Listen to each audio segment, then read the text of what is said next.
Hello, I'm Michael J. Rigg, creator of Copperheart. We are quickly approaching the 10,000 unique download mark, and I am thrilled. Thank you so much for tuning in every week to follow along. As we get deeper into the story, I'm going to bet that you'll be re-listening to old episodes to catch the subtle references, twists, turns, and Easter eggs. For example, there's a nod to my all-time favorite podcast horror anthology, The Grey Rooms, in today's episode. See if you can catch it. Shout-outs to our first patrons in the bunker: Brad Goupel, Dwayne Farver, Ethan Richards, McAngus, Martin Savill, Naris Howell, Rebecca Flowers, Shipper's List, Sholem West, William Gilbert, and Zoe McAden. Thank you all for helping support the show and keeping it going for as long as my brain, voice, and typing fingers work. This week in Copperheart, we see what happens when Major Baxter finally learns about Dunn. The Major really needs to regulate his do not disturb time. And Looter seeks help for Penarski. You'll want to hang on every word until the end this week, folks. Find out more about the show, how to become a patron, or contact me. Please, I love answering questions or hearing your ideas about where things are going at www.rigstories.com. And now, the recap.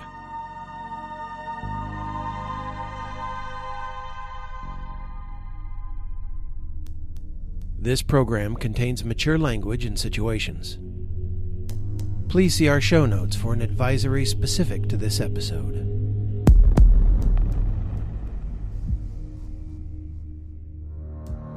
Previously on Copperheart. The bylaws are very specific about providing a security force on every level of Area 51. This has been a military installation since the early 1950s. There are American military secrets here that need to be protected. Are you really a psychologist? Yes. Are you really an astronaut? Yes. But I have the feeling one of us is wrong. What is this? Where is Sergeant O'Bannon? Oh, are you finally here to repair the secondary backup unit?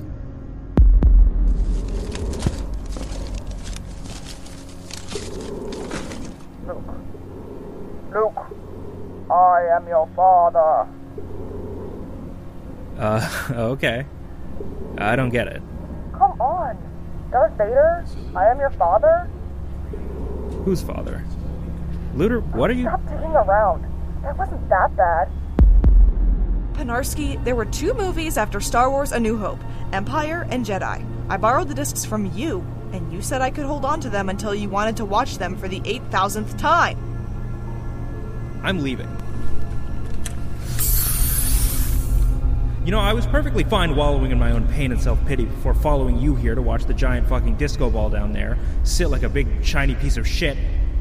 Now you're acting weird, and you're really fucking pissing me off. Penarski! Dennis, come on! Something's wrong!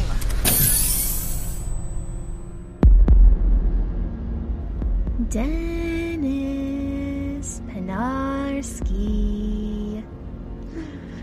I am your father.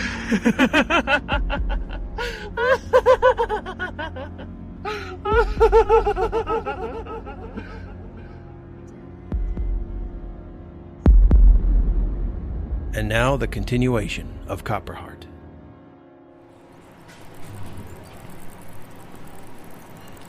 So, Captain Dunn, how did your talk with Dr. Cern go? You tell me, Director Rhoda. She didn't brief you on it?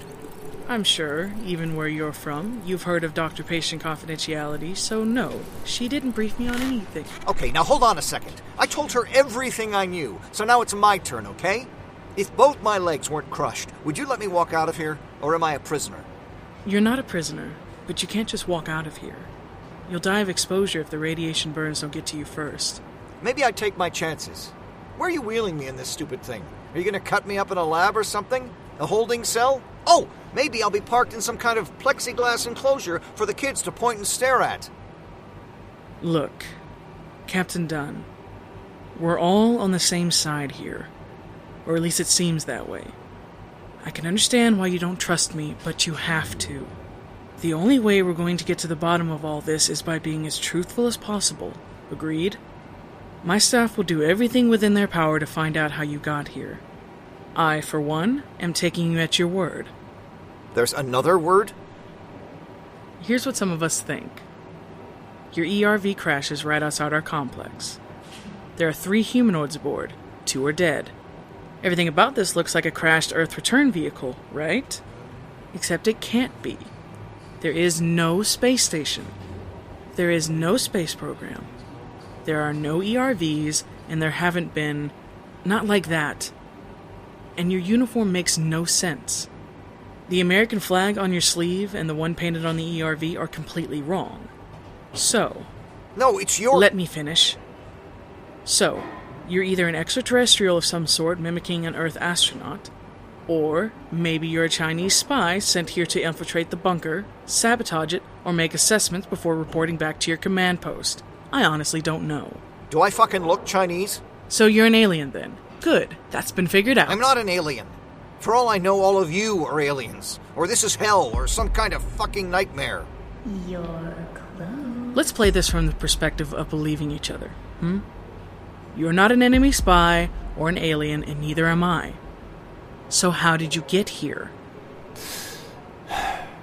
I told your shrink how I got here. I just don't know how I got here. None of this makes any sense. Now look, Director, I'll play ball with you if you play ball with me. So how about you let me ask some questions for a change, huh? Fine. But do you mind if I get you to your quarters first? Please. After you answer my first question. If I can, and with 100% honesty. Alright, shoot. If the consensus is that I'm a monster of some kind, why are you taking me to one of your residential areas? I don't believe that, actually, and I'm in charge. I honestly don't know what to believe, but I don't subscribe to the military's view that the nuclear mishap was World War III. I also don't subscribe to aliens. If you were a little gray man from Andromeda, you would have no reason to play dress-up and visit us. You'd just do it, and you'd probably access our iris system from outside somehow first. But all of you are treating me like the radioactive boy found lurking in the girls' dormitory. Why all the sneaking around? I heard your doctor mention a Baxter. Who's that?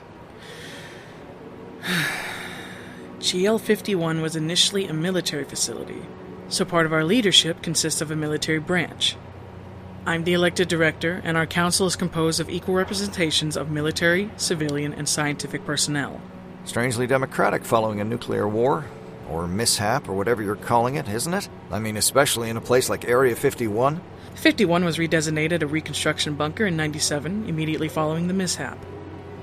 We're working towards preserving life and preparing the next generation for a return to the surface. We have a good organization here. Farms, fresh water, recycling, a power plant, and some good people. An entire community that's growing. Since we were given the vote, that is. Then there's Major Baxter. He's the military lead, and if he got the full story of how we recovered you, he'd clamp down like a dog on a frozen steak. It's the Major's belief that the mishap was a first strike against us from the Chinese. Sure, Dr. Penberg may believe that you're an alien, but can you imagine how you'd be treated if Baxter pegged you as a Chinese spy or an enemy pilot? I'm not an alien, and I'm not a spy. And where I come from, China's not an enemy. I have no explanation for the differences in our realities. Your American flag is nowhere close to the one that I've known all my life. China and the Soviet Union have been enemies of ours since the 50s, though there hasn't been anything beyond the post-World War II Cold War posturing until the late 90s. That said, do you mind releasing the wheelchair's brake? I'll tell you more once we're securely inside your quarters. Please.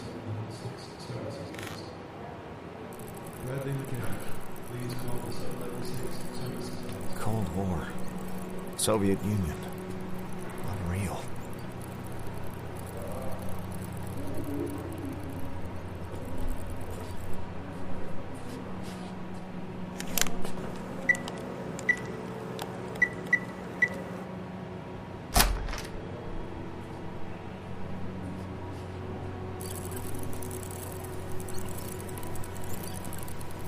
Huh. Nice. Welcome to Holiday Inn. I know we're deep underground. What's the deal with the draperies? There's a panel behind that gradually illuminates around 5 every morning. That should keep you from feeling like you're trapped in a gray room. There's an image of a distant field or lake or some such if you really want to open the curtains. Personally, I think it's more realistic just to have the ambient fake daylight come out around the edges. Impressive. You've outdone yourselves. Okay, I'll give you the tour. First I've seen hotel rooms before, Miss Rhoda. Fair enough. Well, is there anything I can do for you or get for you to make you more comfortable? Yeah, actually there is. Name it. Anything. I want to see this Major Baxter, and I want to see him now.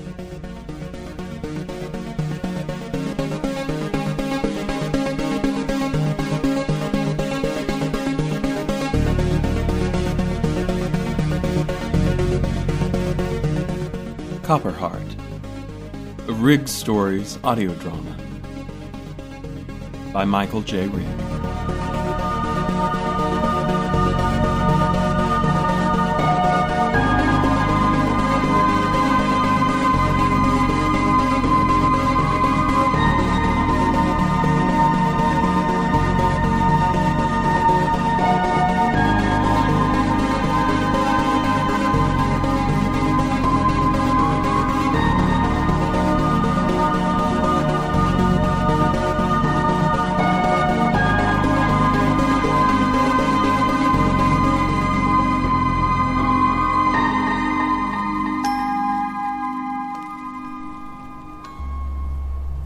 Simcoe, tell me again what you found out about this so-called recovered astronaut. Well, sir, beyond what Iris already told you about the subject, here's what we know. Ellen Rhoda and individuals identified as Ashley Albee, Owen Pembroke, and James Rhoda used that rover they stole 2 days ago to bring an alleged American astronaut back to medical. He's been under the quarantined care of Pembroke and his subordinates since then. We haven't been able to recover any of the medical records through Iris, and Pembroke's had him locked up tight, citing medical quarantine restrictions. That's bullshit, sir. Iris probably can't cough anything up because Pembroke saved whatever records he took locally. That should be a GL51 security violation. O'Bannon's right. They've been playing this off the grid, Major Baxter. Hiding it from us. This sounds like an Article 12 breach for sure. Iris, recite Article 12. United States Reconstruction Bunker Standard Orders of Operation, Article 12, originally published as Article 15. Skip. United States Air Force Area 51 Guide. Skip. In the event of an external event that breaches security protocols for the facility, the senior military officer on staff may order the emergency lockdown of all facility sections and subsections. This action includes, but is not limited to, locking corridor access, authorizing emergency lockout protocols to the internal reactive information system AI, deactivating open communication channels, commandeering material. Is there a part of Article 12 that deals specifically with base personnel involvement in the so-called external event? Anything that may fall under the label treason?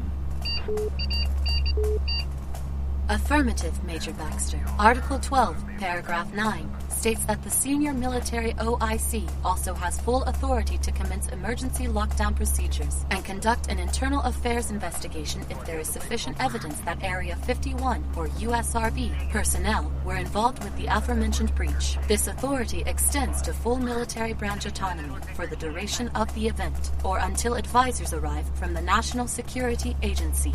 Perfect, Iris. Thank you. I think we all know there won't be any visitors from the NSA here. O'Bannon, take MERRICK and Jenkins to medical and lock it down. No one fucking leaves. No one fucking enters. If anyone approaches with a medical emergency, Sergeant O'Bannon will triage the situation. Yes, sir, Major Baxter. Yes, sir. Yes, sir.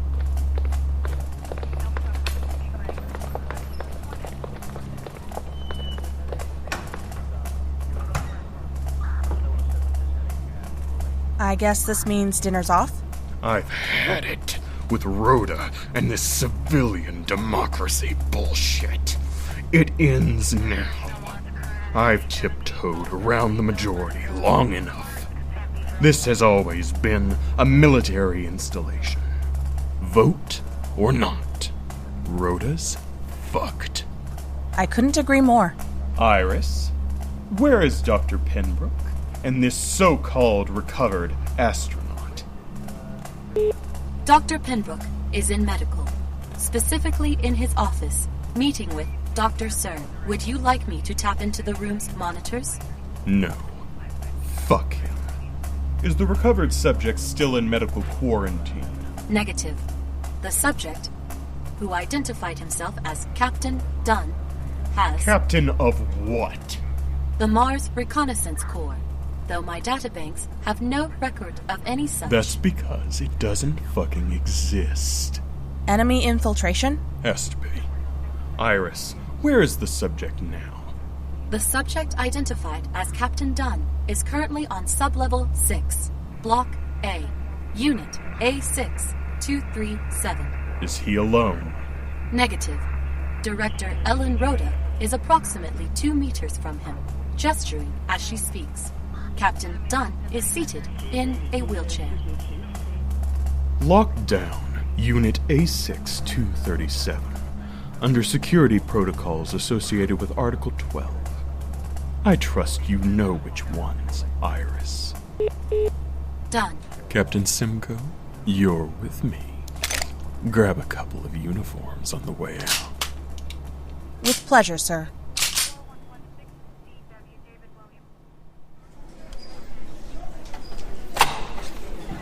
Dr. Albee! Dr. Albee! Ah, Systems Chief Litter. What can I do for you? I usually talk to Iris about things like this, but she's... Can you just tell me why your work ticket in the Archimedes lab wasn't started? Huh? Yeah, I spoke to Dr. Kipling. He and Ogilvy both said you and Penarski showed up, goofed around in the control room, and then left. I'm sorry. But you weren't there to complete a work order, were you? Alright, then why were you there? Will that be all, Doctor? Yep, that's all. Thanks.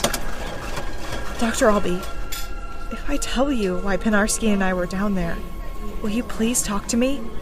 I'm worried about him. Something happened down there that made him... Wait. That'll be 3 credits or 2 yellow tickets, Doctor. Here you go, thanks. Thank you. Enjoy your meal. Hi, Joni. Hey, did you want to get together later? Later, Dina. Thanks. Suit yourself. Hey, if you still want to borrow my copy of the Forever War, I can... Okay, I'll see you later. Call me.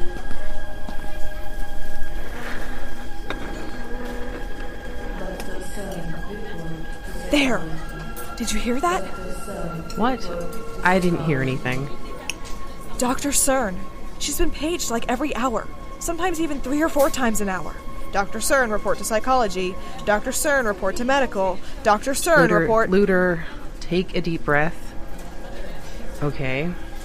Yeah, I've heard the pages. We've all been really busy lately. She's no exception. She's a psychologist. Yeah, and she and her staff haven't had anything more than cabin fever issues. In cases involving people going stir-crazy since bunker day. Yeah, right. Remember that talk she gave us last year? These things will come in waves, and we should only be concerned if we're not... But that's just the thing! Dr. Albee, this isn't a wave! This is something creepy, and it's getting worse. Because of the pages for Dr. CERN, or... Wait, what was that you said about something in the Archimedes lab? Yeah.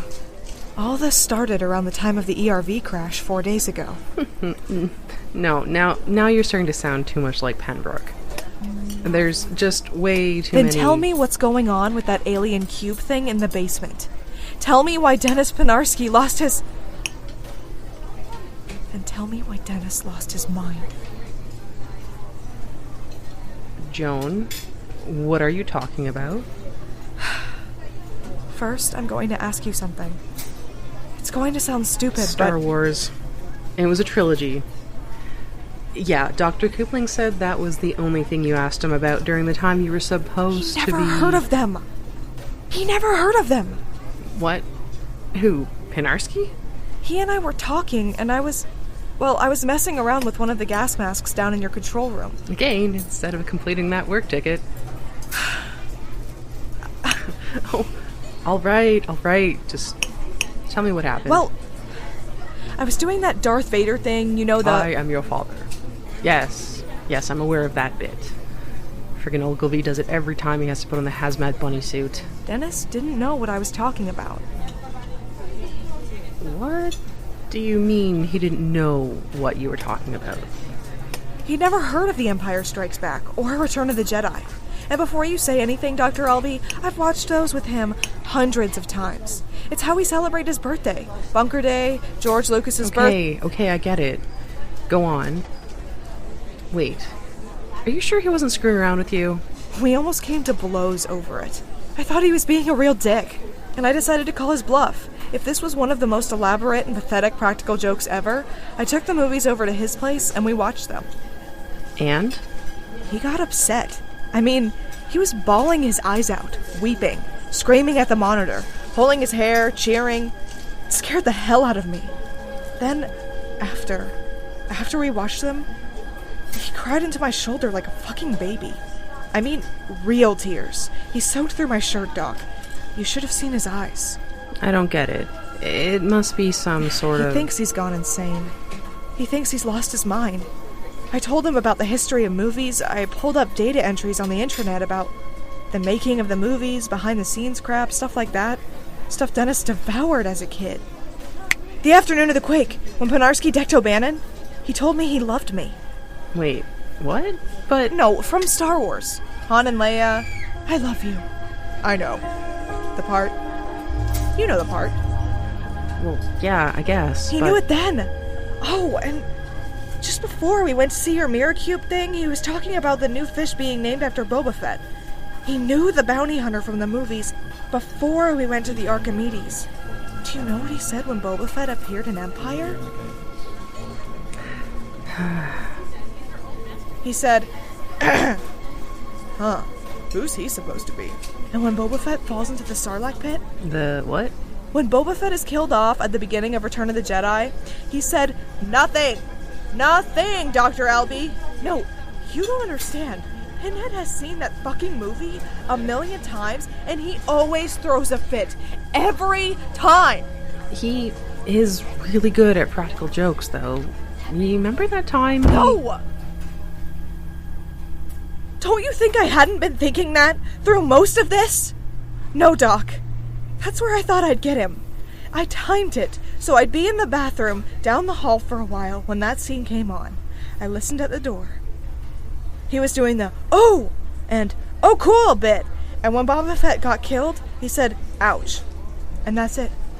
Ouch. And when the fucking Sarlacc fucking belched, he said, heh. Just like that, Albee. Heh. Okay, Looter. Joan, calm down a bit. Just take a breath. Here, drink some water.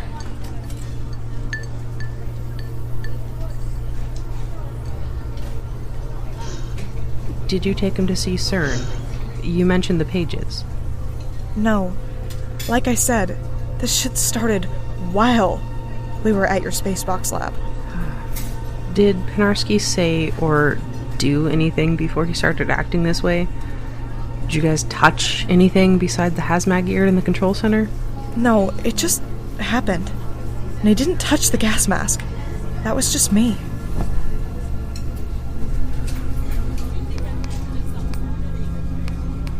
Who are you calling? Yeah, just a second. Yeah. Dr. Penbrook. Hey, is Dr. CERN still using your outer office? Is she there? No, I don't need to talk to her. Just don't let her leave? Yeah, don't let her leave. No, I'll explain when I get there. Yeah, okay, bye. Alright, come on, let's go. Where are we going? I need to find out from CERN what the nature of her calls have been. If people are losing huge blocks of memory about things that really should be the last thing to go for that person... We could all be screwed. What if the fire team forgets how to use their suppression system? Oh, fuck! What if I forget how to do the updates on Iris? Yeah, let's go.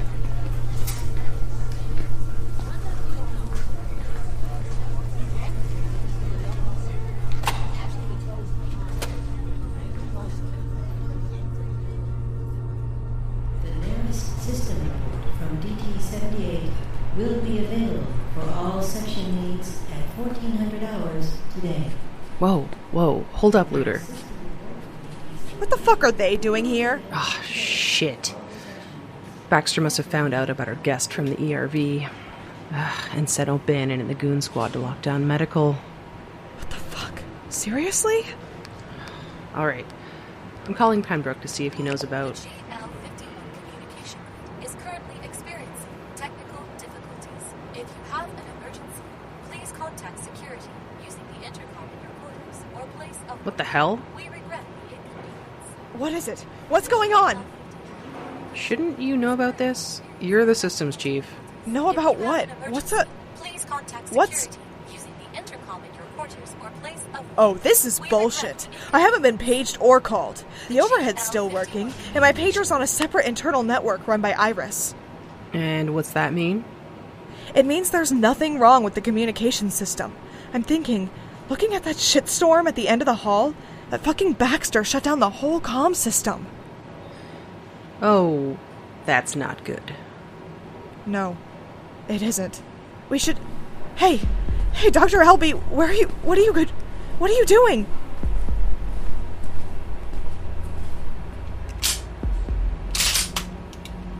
You're not going in there, Dr. Albee. Right. Here's my ID. Let us in. I'm afraid I can't do that, Doctor. What the fuck are you talking about? Get out of the goddamn way! I'm not going to do that. This department is on security lockdown by order of Major Baxter. No one in or out. I suggest you ladies turn back. And I suggest you suck my dick. Sergeant O'Bannon, I need to get in there to see Dr. CERN. It's extremely important. Is it a medical emergency? Wasn't talking to you, ice cream cake. Back off, everyone, now.